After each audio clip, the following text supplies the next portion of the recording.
ja panime jooksu teises suunas sellest härrast, kes seal muru niitis.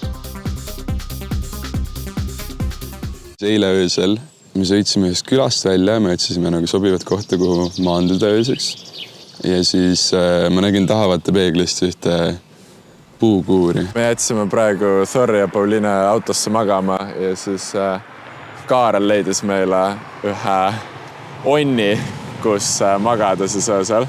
Ma ütleks, et me läheme vanaeestlase kombel laka alla magama täna õhtul.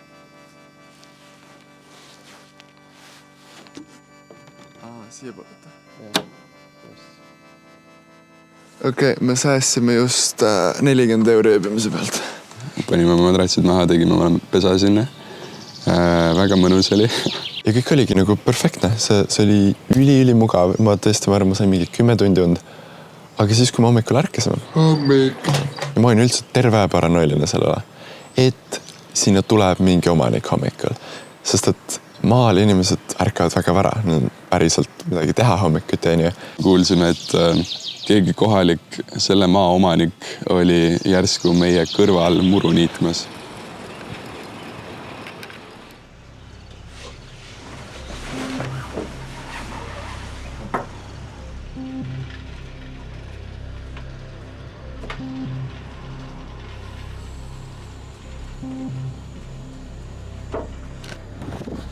Me peame ruttu asjad kokku pakkima ja siit jalad tegema, sest kui ta läheb sinna poole niitma, siis ta 100% näeb meid siin üleval.